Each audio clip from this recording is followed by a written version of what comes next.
So here's one, here's a point, right? Okay, I don't have a slope, but they tell me it's perpendicular to this line. So if I get the slope of this line, I get the slope of, use that slope to get the slope of the line I'm looking for. Okay, so you take the slope of this line, you rearrange it so you have y equal to everything else. So first line is minus 3y equals minus 2x minus 7. Divide everything by minus 3, because that's what's stuck to the y. So divide everything by minus 3.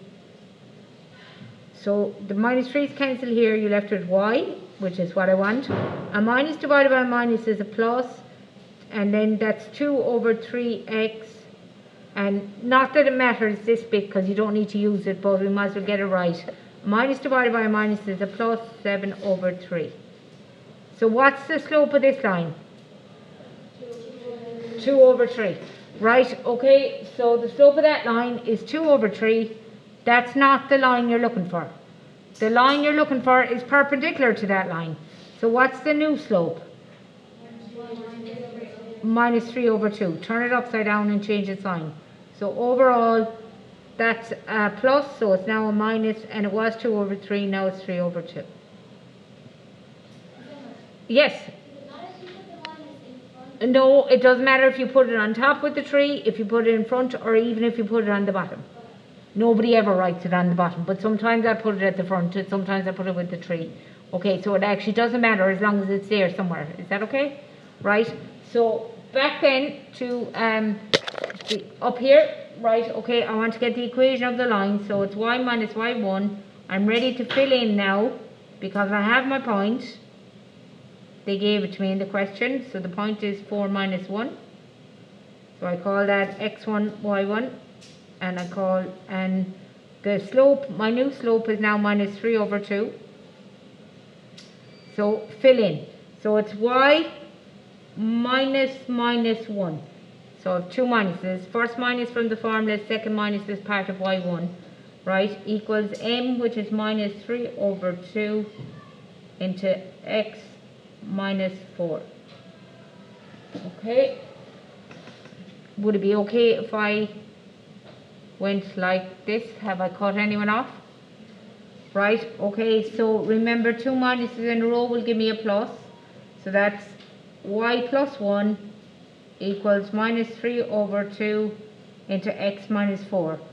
So when I have a fraction, what do I write? What do I put up top over here?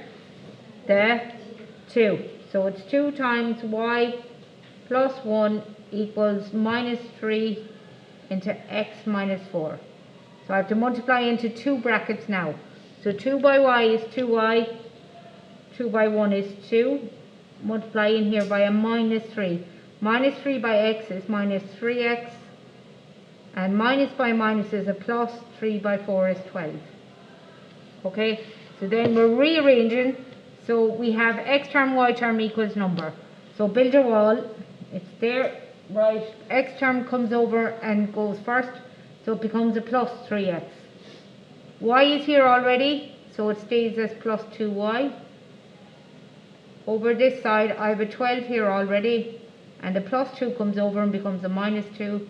So I have 3x plus 2y equals 10. Okay, is that alright? Okay, so we're going to do page 254. Right, okay, let's do numbers 1, 2, actually, let's do, if I go 1 to 10, because you've loads of time, except number 3, because that was number 3 that I just did there, except number 3. So page 254, 1 to 10, except number 3. Is that alright? And I'll put them up right now. Right, okay, and if you run into bother, ask me.